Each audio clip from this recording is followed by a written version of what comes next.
كيف أعرف هل الله عز وجل غضبان علي أم لا؟ الجواب بسيط. إذا كان العبد مصرا على المعصية فيخشى عليه والله أن يكون ربنا فعلا غضبانا عليه، وإلا فالله تعالى ليس له ثأر ليأخذه من عبده كما يقول ابن القيم، ولو أهلك الله تعالى عباده جميعا ما زاد ذلك في ملكه شيئا، بل إن رحمته سبحانه تسبق غضبه كما حكم هو بذلك جل في علاه. طيب ماذا سيحدث إذا انتهت مرحلة الإمهال؟ إذا انتهت مرحلة الإمهال فستبدأ مرحلة الانتقام، أعوذ بالله. هي مرحلة صعبة جدا ولها أشكال عديدة يختار الله تعالى منها ما شاء، كل عاص بما يناسبه. طيب من كان في وسط غضب الله ماذا يفعل؟ عليك الآن أن تعلن حالة الطوارئ التامة بسرعة قبل أن يحدث أي شيء. طيب ماذا أفعل؟ إذا أحسست أن الله غضب عليك توجد طريقة تذهب هذا الغضب عنك بحيث يعود الرضا إليك بعد أن فقدته. الحل أن تبحث عن أحد يخلصك من هذه الورطة، ولن تجد أحدا يخلصك إلا هو سبحانه، فهو الذي سيخلصك من هذا الغضب. كل شيء تفر منه عنه إلا الله، فإنك تفر إليه. قال تعالى ففروا إلى الله.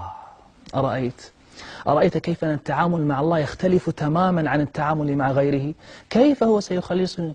كيف سيخلصك من غضبه إذا لجأت إليه هو وحده؟ ولهذا كان النبي صلى الله عليه وآله وسلم يقول لا ملجأ ولا منجا منك إلا إليك، فتستعيذ به منه بلا واسطة ولا شيء، وهذا لا يوجد مع أي أحد آخر إلا مع الله. ولهذا كان النبي صلى الله عليه وآله وسلم أذكى الخلق وأعرف الناس بالله، كان يستخدم هذا الأسلوب فيقول في دعائه أعوذ برضاك من سخطك. طبعا هكذا تكون دقة في اختيار الكلمات. وقال ربكم ادعوني أستجب لكم. قل له، كلمه بكل مشاعرك وأحاسيسك، كلمه من كل قلبك. قل له يا ربي لا تغضب علي، يا ربي ارضى عني، يا ربي ليس لي سواك. قل له يا ربي إن لم يكن بك علي غضب فلا أبالي، اللهم أنت ربي لا إله إلا أنت، خلقتني وأنا عبدك وأنا على عهدك. كلمه، قل له لا إله إلا أنت سبحانك إني كنت من الظالمين. صدقني سيرضى عنك، صدقني سيرضى عنك، صدقيني سيرضى عنك أنت أيضا. وإذا سألك عبادي عني فإني قريب أجيب دعوة الداعي إذا دعان. فإذا لم نطلب منه ذلك ولم نسأله أن يرضى عنا فسوف يزيد غضبه سبحانه. قال صلى الله عليه وآله وسلم من لم يسأل الله غضب الله عليه. وربنا سبحانه يعلم ذلك، يعلم أن العبد إن لم يطلب منه فسوف يغضب عليه، والعبد لا يطيق هذا الغضب، لا يقدر عليه. توجد مشكلة أخرى وهذه تهدد سرعة انتهاء مرحلة الإمهال، وهو أن الذنب وإن كان صغيرا فإنه سيصبح أعظم وأشد إذا كان في حال الغضب. يقول بعض الحكماء كما أن الأجسام تعظم بالعين في السراب كذلك يعظم الذنب عند الإغضاب. طبعا لأن يكون راضي عنك يحتمل منك أخطاء قد لا يحتملها إذا كان غاضبا منك. وإذا أتى الحبيب بذنب واحد أتت محاسنه بألف شفيع. وهناك أمر مهم يجب أن تعرفه عن الله، لازم اعلم أنه سبحانه يرضى بسرعة يرضى بالقليل سبحانه، هذا لكرمه وفضله، وإلا فهو سبحانه يستحق الكثير، لكن لكرمه فإنه يرضى بالقليل وبسرعة أيضا. في لحظة واحدة تتوب إليه فيتحول غضبه إلى رضا، بل أكثر من ذلك إنه سيفرح. إي والله سيفرح بك أكثر من فرح الناجي الذي نجا من الهلاك المحقق. فحاول أن ترضيه، حاول أن ترضيه بالأشياء التي يحبها هو سبحانه. مثلا النبي صلى الله عليه وآله وسلم يقول صدقة السر تطفئ غضب الرب. الله، لاحظ الألفاظ الجميلة.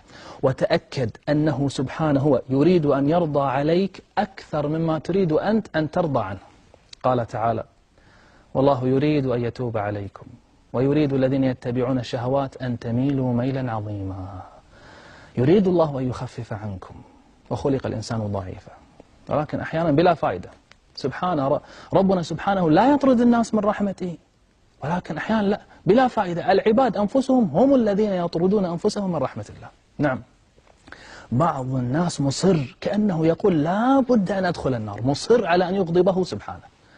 وإلا فهو سبحانه مع ذلك لا زال يدعوهم في كل يوم، يريد منهم أن يرجعوا إليه، وهو لا يريد أن يغضب عليهم، يريد منهم أن يعودوا إلى محبته ومرضاته. يقول النبي صلى الله عليه وآله وسلم: إن الله يبسط يده بالليل ليتوب مسيء النهار، ويبسط يده بالنهار ليتوب مسيء الليل. نعم، إنه يفعل ذلك في كل يوم سبحانه.